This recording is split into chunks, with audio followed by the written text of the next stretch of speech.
गोविंद शिल्प घेऊन येत आहे एकूण 80 ट्विन बंगलोचा भव्य दिव्य पंढरपुरातील एकमेव प्रकल्प। आमच्या प्रकल्पाची वैशिष्ट्ये मनाला शांती देणारं महादेवाचं मंदिर, मुख्य रस्ता सुमारे 30 फुटांचा, अंतर्गत रस्ता सुमारे 20 फुटांचा, ग्रामपंचायत योजनेचा प्रत्येक बंगलोजला स्वतंत्र नळ, सांडपाण्याची सुरक्षित विल्हेवाट, सर्व टाइल्स ग्लॉसी आणि नामांकित कंपनीच्या, सर्व स्टेअर, खिडक्या, चौकटी सुपर ब्लॅक ग्रेनाइट, दोन्ही अटॅच बाथरूम पूर्णपणे टाइल्स, पंतप्रधान हर घर नल योजना पूर्णत्वाकडे, bathroom, basin, kitchen, CP fittings हे जगवार कंपनीचे, स्टील वर्क पूर्णपणे जिंदाल कंपनीचे, 1000 लिटर पाण्याची टाकी, 150 लिटर सोलर वॉटर हीटर सोबत वॉटर प्युरिफायर, प्रत्येक बंगलोजला स्वतंत्र पार्किंग, दर्शनीय भाग पूर्णपणे डॅटो टाइल्स, टाटा प्रवेश कंपनीचे आकर्षक भक्कम दरवाजा, फुटी उंचीचे सुरक्षित कंपाऊंड। मग विचार काय करताय? गोविंद शिल्प, पत्ता गट नंबर 95, हॉटेल अंगण शेजारी, टाकळी रोड, पंढरपूर। ताज्या घडामोडी पाहण्यासाठी PVN म्हणजेच पंढरी वार्ता न्यूज या चॅनलला सबस्क्राईब करा।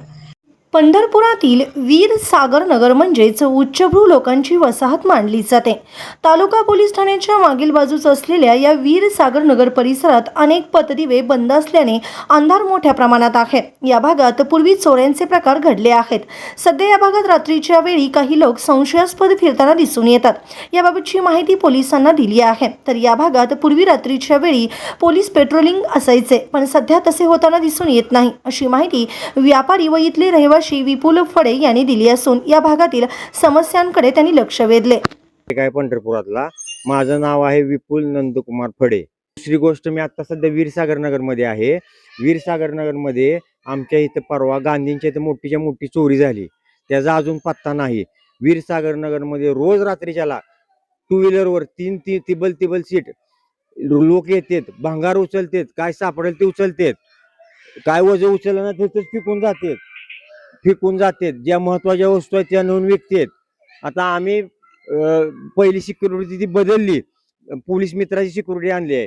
आता आम्ही बुलेट सिक्युरिटी पण आणणार आहे। पण एवढं करून सुद्धा आम्हाला आम्ही जर टॅक्स भरतोय, GST भरतोय, इन्कम टॅक्स भरतोय आणि सगळे टॅक्सेस भरून आम्हाला सुरक्षा नाही, आमच्या मंदिराला सुरक्षा नाही। आणि मंत्री लोक इथं दौरा तिथं दौरा, आज मुंबई दौरा, आज पुणे दौरा। टॅक्स भरते कोण? सामान्य नागरिक। आणि खर्च करते कोण? निवडणुकीसाठी।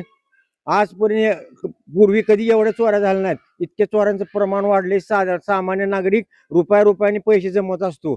सरकारला पण विनंती आहे, तुमच्या नगरपालिकेला विनंती आहे, तुम्ही फक्त राजकारण निवडणुकीसाठी करू नका, पदासाठी करू नका, तर समाजसेवेसाठी करा। आम्हाला इतका आनंद होईल, जी समाजसेवा करेल त्यांचा आम्ही स्वतः सत्कार करीन बोलवून।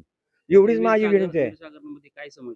वीरसागर मध्ये सांगितले की आता लाईटच नाही इथं। आता संध्याकाळी रात्री सगळे कंपनी फिरती, जर तुम्हाला दिसतंय का खाली? काय कॅमेरा दाखवा खाली। ही रोडचं टेंडर पास झालं तर रोड आज झाला नाही, 75 लाख रुपये रोड लागते। ही रोड बघा, हे आम्ही स्वतः साईड पट्टी मारली। आमच्या गुरूंच्या पायाला पुळू नाही किंवा ते त्यांना चालत नसते चप्पल वगैरे म्हणून। स्थानिक नेत्यांना किंवा ज्याच्याकडे जे आहे आता सगळ्यांना माहिती की स्थानिक नेते आमच्यापेक्षा जास्त फिरते ती। आता आजच नवी पेठ मध्ये चौकात खाणले, जिथं भाजीवाले बसतेत, जिथं दुकानदार आहेत, जिथं टायर आहे, जिथं ट्रॅफिक आहे, 2 व्हीलरवाले रस्त्यावर गाड्या लावतात, भाजीवाले रस्त्यावर बसतेत, तिथं मोठा खड्डा बसलाय। 4 दिवस मी झालं सांगतोय सगळ्यांना, पण आजपर्यंत कुणीही आलं नाही ती करायला। स्टेशनला मी तक्रार दिले की ती साहेब येतो म्हणते, ते साहेब हेच की कॅमेरे आहेत, तुम्ही येऊन इथलं रेकॉर्डिंग घेऊन जावा, त्याच्यावरनं चेक करा। माझ्या ज्यावेळेस साधारण सातपुते मॅडम सोलापूरला होत्या त्यावेळेस माझी इथे चोरी झाली होती। 3 दिवसात मॅडमनी हुडकून दिली, 3 दिवसात। आमच्याकडनं GST 18% घेतात, इन्कम टॅक्स 35% घेतात। म्हणजे आम्ही काय चोऱ्या करून पैसे कमवतो काय? आणि उधारीवाले बुडवतात आणि त्याच्यावर सरकारचं ऍक्शन नाही।